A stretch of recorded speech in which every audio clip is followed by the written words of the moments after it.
തന്നെയാണ്. തേനീച്ചയെ കുറിച്ച് ഖുർആൻ പറഞ്ഞിട്ടുണ്ട്. അള്ളാഹുവിന്റെ സൃഷ്ടിപ്പ് അത്ഭുതമാണ് സഹോദരങ്ങളെ. നാം കാണുന്ന തേന്, ഒരു ടീസ്പൂൺ തേൻ എന്ന് പറയുന്നത് 12 തേനീച്ചകളുടെ ആയുഷ്കാലം മുഴുവനുമുള്ള അധ്വാനമാണ് എന്ന് ഇതുവരെ നമ്മൾ മനസ്സിലാക്കിയിട്ടുണ്ടോ?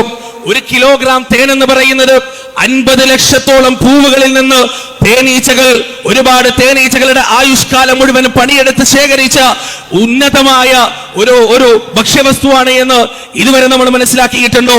1 കിലോഗ്രാം തേനെടുക്കണമെങ്കിൽ തേനീച്ചകൾ സഞ്ചരിക്കേണ്ട ദൂരം ഏകദേശം ഈ ഗ്ലോബ് മുഴുവൻ, ഈ ഭൂമി മുഴുവൻ 6 വട്ടം ചുറ്റിത്തിരിയേണ്ട അത്രയും ദൂരം കൂട്ടമായി തേനീച്ചകൾ സഞ്ചരിക്കുന്നുണ്ട് എന്നത് നമ്മൾ ഇതുവരെ ചിന്തിച്ചിട്ടില്ല.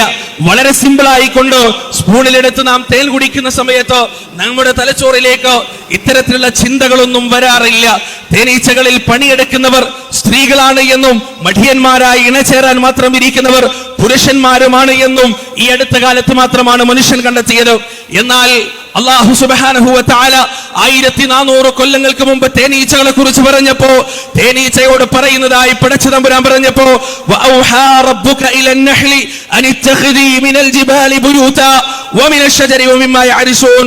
സൂറത്തുൻ നഹ്ലിന്റെ 68-ാമത്തെ അധ്യായം അല്ലാഹു പറയാൻ, തേനീച്ചക്ക് നാം ബോധനം നൽകിയ സന്ദർഭം മലമടക്കുകളിലും പർവ്വതത്തിന്റെ മുകളിലും അതുപോലെ തന്നെ മരങ്ങളിലും നിങ്ങളുടെ വീടുകൾ നിങ്ങൾ സ്വീകരിച്ചു കൊള്ളുക എന്ന് അള്ളാഹു പറഞ്ഞുവെന്ന് പറയുമ്പോ അവിടെ പടച്ച തമ്പുരാൻ ഉപയോഗിച്ചത് അനിത്തഖദി, പെണ്ണിനോട് പറയുന്നത് പോലെയാണ്.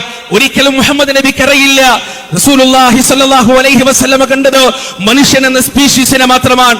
പഠനം നടത്തിയതും പരിചയമുള്ളതും അവിടെ പണിയെടുക്കുന്നത് പുരുഷന്മാരാണ്. പക്ഷേ തേനീച്ചകൾ, പ്രവാചകൻ പഠനം നടത്താത്ത, ഗവേഷണം നടത്താത്ത തേനീച്ചകളുടെ കൂടുകൾക്കകത്ത് വർക്കേഴ്സായി ഉള്ളത് പണിയെടുക്കുന്നത് സ്ത്രീകളാണെന്നുള്ള വസ്തുത പ്രവാചകൻ അറിയുമായിരുന്നില്ല. പക്ഷേ ആലിമുൽ അല്ലാമായ, രാജാതിരാജനായ സൃഷ്ടാവായ പടച്ച തമ്പുരാന് അതറിയാം.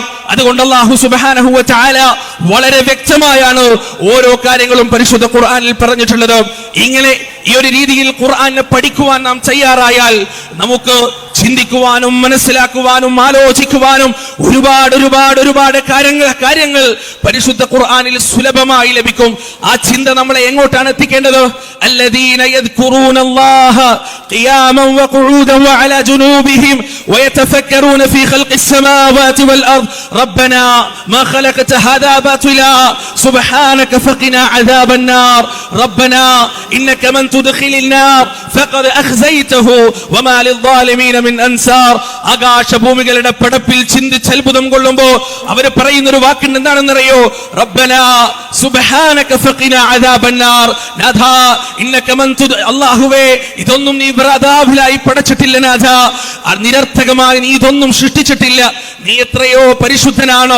നരകത്തിന്റെ ശിക്ഷയിൽ നിന്ന് ഞങ്ങളെ നീ കാത്തുരക്ഷിക്കണയല്ല എന്ന് ആ ചിന്തയിലേക്കാണ്, അള്ളാഹുവിന്റെ ചിന്തയിലേക്ക്, പടച്ച തമ്പുരാന്റെ മടക്കത്തിലേക്കാണ് ഭൂമിയെ കുറിച്ച് പഠിക്കുമ്പോ, ആകാശത്തെ കുറിച്ച് പഠിക്കുമ്പോ, ജീവജാലങ്ങളെ കുറിച്ച് പഠിക്കുമ്പോ മനുഷ്യൻ എത്തിച്ചേരേണ്ടത് എന്ന് പരിശുദ്ധ ഖുർആനിലൂടെ അല്ലാഹു സുബ്ഹാനഹു വ തആല വളരെ വ്യക്തമായി നമുക്ക് പറഞ്ഞു തരുന്നു.